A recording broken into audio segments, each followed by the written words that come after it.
my name is Eric with Cork and Steel here with another TSA Tech Tip. Today we're going to go over setting gas pressure on the new modulating gas furnace. Alright, first thing is we will kill power to this furnace so we can hook up our manometer. And right here is going to be our manifold or outgoing pressure port. With a 3/32 Allen wrench, we're going to loosen this screw, and guys, just a turn or two. You don't want to take that little screw all the way out. If you do that, drop it and lose it. Chances of us getting you another set screw are slim to none. You'll be most likely getting a whole new gas valve. So we'll make sure our manometer hose is securely on the tower port, and then we will turn the manometer on and make sure everything is zeroed out. From there, we're going to move down through the board. All right, now that we have our manometer hooked up, we're going to go ahead and restore power to the furnace. We want to make sure that if we're using this as a communicating furnace, that we do pull this green communication plug, and that if we're using it with a 24-volt legacy stat, that we would pull the R wire off so we don't have zero external outputs on this furnace. We just want this furnace sitting here in idle position. The first parameter that we're going to set on this modulating furnace is our maximum. So once it's sitting in idle, what we'll do is we will just take our jumper wires, we will run from W2 down to W1, and then we'll take another jumper that will take us from W1, and then the last hookup will be as R. So now we are powering this furnace in its high stage.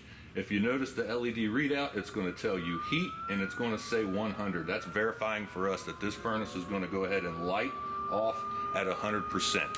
So we'll give it time to go through and get lit, and then we'll see what our gas pressure is at.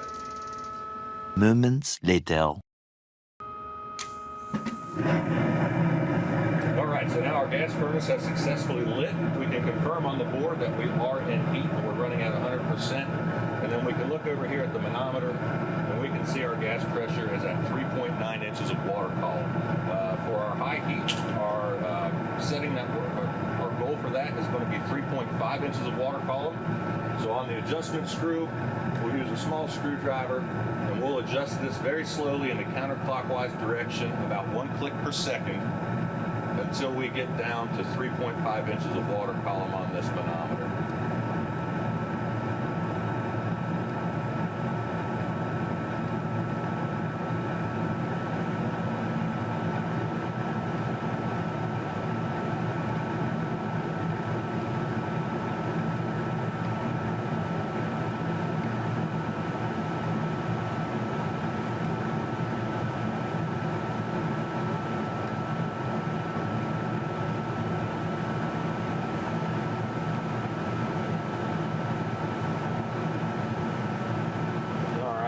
We've let that settle out. We've got 3.48, so 3.5, we're at our target. We want to make sure that that's going to hold, not going to move.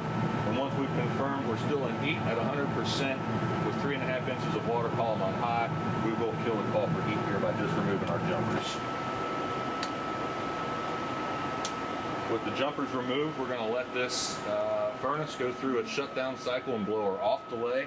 And we're going to wait until this screen says idle once again, so we know it has cooled the heat exchanger off and ready for another call for heat. Later. All right, now we've gone through our complete blower off delay. We're back in idle. The directions do tell you now they want you to cycle power, so we will just kill power real quick, come back up, and let this furnace restart.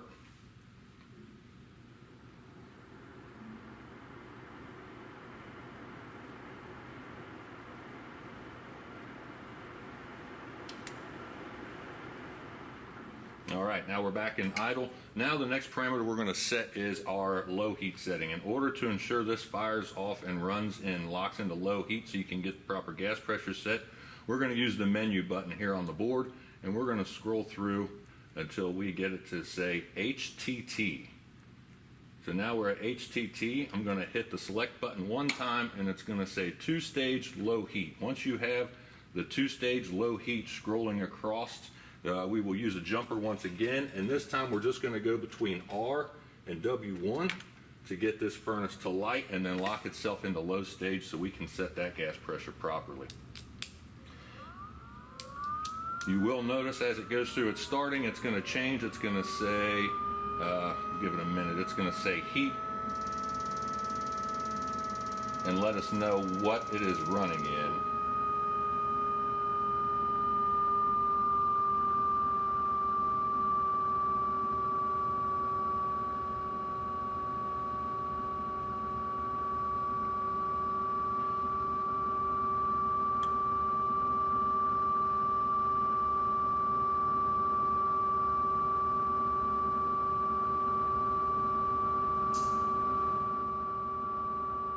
So now this is telling us we're at heat 65, so it's telling us it's going to fire off at 65%. These furnaces will not fire off in their lowest stage. It's always going to start somewhere intermediate. At this point, it's telling us it's heating at 65%. So we need to wait now that this furnace is lit before we adjust any gas pressure to make sure that it does slow down to its absolute minimum stage, which we'll be able to confirm with this LCD display.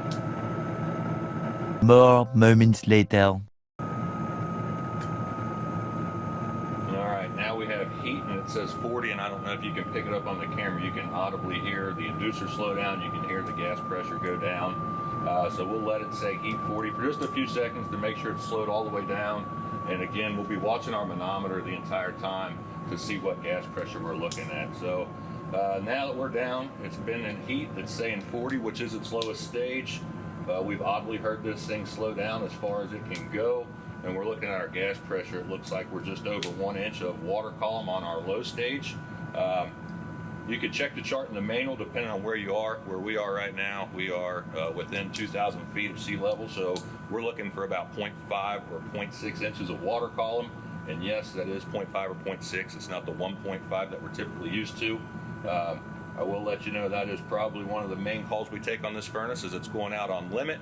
And it's because we did improperly set this low heat gas pressure.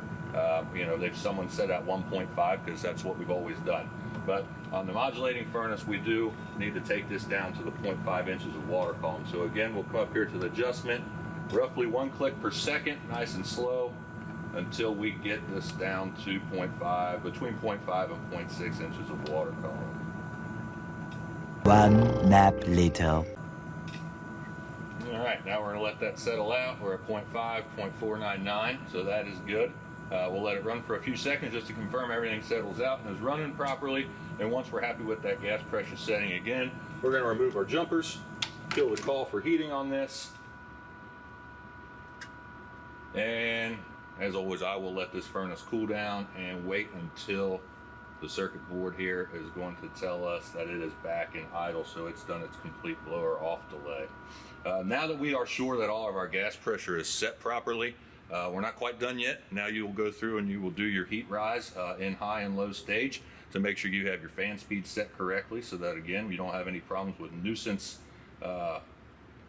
limit switch trips. And we'll just give this a minute to go back to idle. All right, now we're back to idle. The furnace has finished its complete blower off delay.